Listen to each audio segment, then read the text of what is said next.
जय हिंद, जय भारत, जय जय राजस्थान। कल कोलकाता था।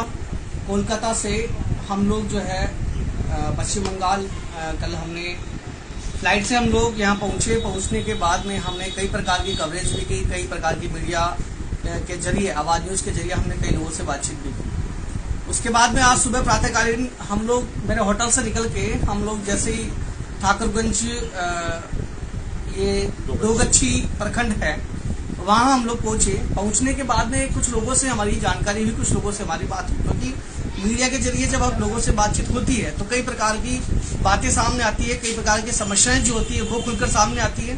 तो जैसे हम लोग यहाँ पहुंचे, पहुंचने के बाद में जो है मेरी एक सामाजिक व्यक्ति से मेरी बात हुई। उनसे मैं जब बातचीत स्टार्ट की गई तो उन्होंने धर्म और देश के लिए बहुत अच्छी बात कही, और वो बहुत अच्छी बात ये थी कि आज ये धर्म और देश को लेकर जिस प्रकार से देश के अंदर बंटवारा हो रहा है, जिस प्रकार से मेरे देश को हानि हो रही है, जिस प्रकार से देश के अंदर जो जनता है, जनता को गुमराह किया जा रहा है, या ये कहा जाए कि कुछ राजनीतिक लोग अपनी राजनीति की रोटियां सेकने के लिए एक दूसरे के चूल्हे जो जला रहे हैं, उन चूल्हों को कैसा रोका जाए। उसके बाद में मेरी बातचीत होती है तो हम आज जानेंगे पूरा मामला। उदयपुर में जो हत्याकांड हुआ, उस हत्याकांड को लेकर आज राजस्थान की जो आग है, वह आग अब बिहार के अंदर भी उसकी लहरें निकली।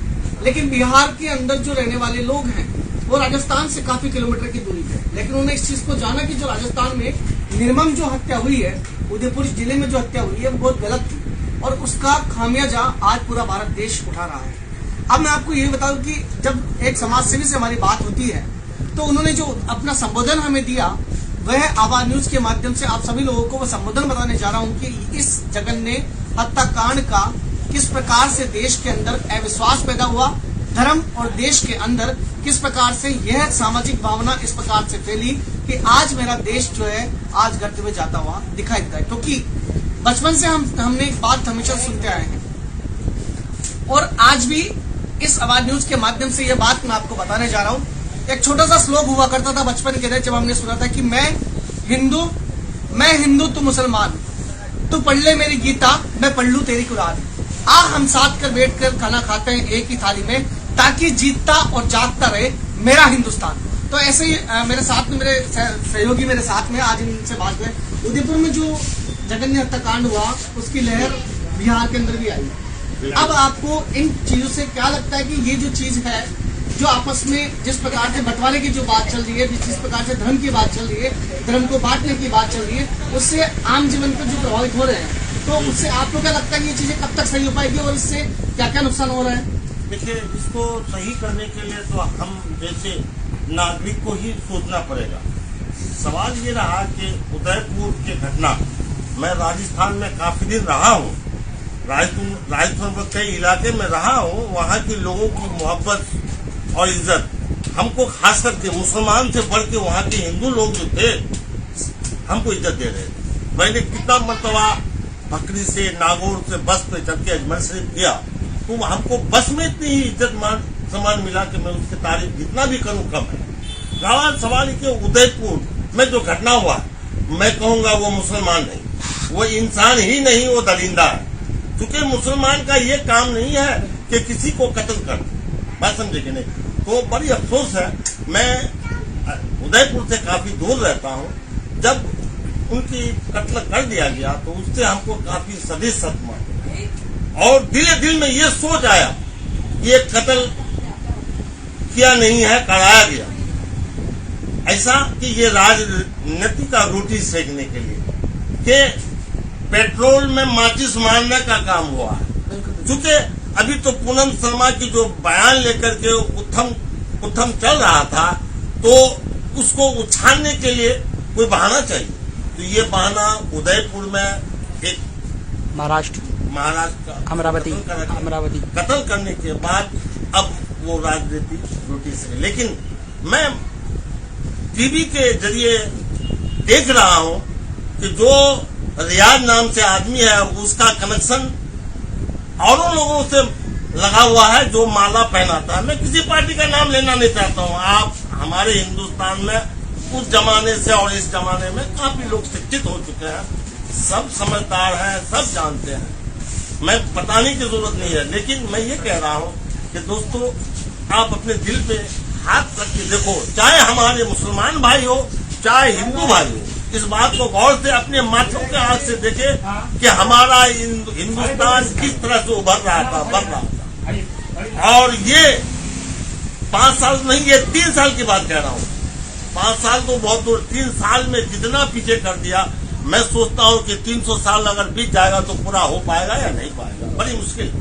और मैं ये कह रहा हूँ कि अभी जो आग का दरिया बह रहा है और हम जैसे लोगों को हिंदू मुसलमान कहकर उस आग के दरिया में झोंका जा रहा है। तो मेरा कहने का मतलब यह है कि अपने आप को दिल में हाथ देकर सोचिए और आग का दरिया से बाहर निकलिए और अपना देश को बचाइए, क्योंकि हिंदुस्तान एक सोने का चिड़िया था और बन रहा था, लेकिन आज इतना पीछे कर दिए कि हमारे यहाँ हाहाकार मच रहा है।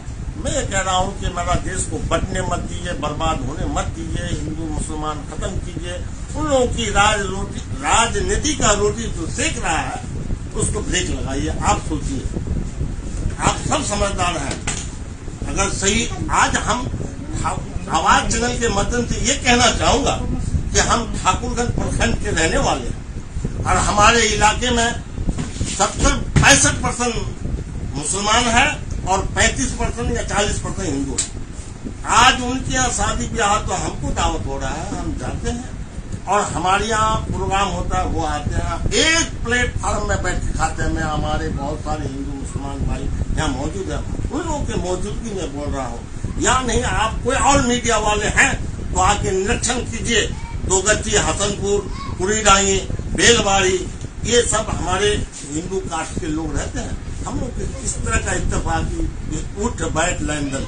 और आप लोग भी काफी दिन से जानते होंगे कि आजकल नेट का जमाना हुआ है कि हमारे ठाकुरगंज बाजार में किसी तरह का ऐसा कोई हंगामा हुआ नहीं। तो आपने देख, आपका शुभ नाम? मेरा नाम है शफीक आलम, मोहम्मद शफीक। तो मोहम्मद शफीक आलम जी मेरे साथ में थे, उनसे हमने कई प्रकार की बातें जारी। अब हम आपको बता दें कि ठाकुरगंज प्रखंड बिहार के अंदर जो है एक ऐसा एरिया है जहां पर आज तक भी किसी प्रकार की कोई अनहोनी, किसी प्रकार की कोई घटना नहीं हुई। उसका सीधा सा कारण है कि एक ही जाजम पर, एक ही थाली के अंदर ये लोग आपस में बैठ के खाना खाते हैं, शांति सद्भावना की ये लोग अपील करते हैं, साथ ही देश में भाईचारा बने रहे, इस प्रकार की ये शांति चाहते हैं। क्योंकि जो दुख इनको हुआ, आज मैं सोशल मीडिया के माध्यम से और आवाज न्यूज के माध्यम से कहता हूं कि जो दुख इनको हुआ, आप देख रहे हैं इनके चेहरे पे जो मायूसी और इनके चेहरे पे जो आक्रोश था, वह आक्रोश इसलिए था कि आज राजस्थान में जो घटना घटित हुई, जिसका सीधा सीधा असर जो है हिंदुस्तान के लोगों को पड़ा। आज मेरा देश बिक रहा है, आज मेरा देश का बंटवारा हो रहा है। तो आवाज न्यूज के माध्यम से मैं यही एक बार पुनः दोहराना चाहूंगा, एक छोटा सा संदेश जो हम लोग आपस में बचपन में हम लोग कहा करते थे कि मैं हिंदू हूँ, तू मुसलमान है, मैं पढ़ लेता हूँ तेरी गीता, तू पढ़ ले मेरी कुरान, हम दोनों बैठकर खाते एक ही थाली के अंदर, ताकि जीता और जागता रहे मेरा हिंदुस्तान। इसी बात को लेकर हम आज अंत में यही कहना चाहूंगा कि आपसी प्रेम, आपसी भावना और धर्म को लेकर हम लोग जो है बंटवारा ना करके हम लोग एक साथ बैठे, प्यार और प्रेम से इस देश को आगे ले जाए, सोने की चिड़िया भारत वापस कराए। राहुल शर्मा के साथ में पवन कुमार, आवाज न्यूज बिहार।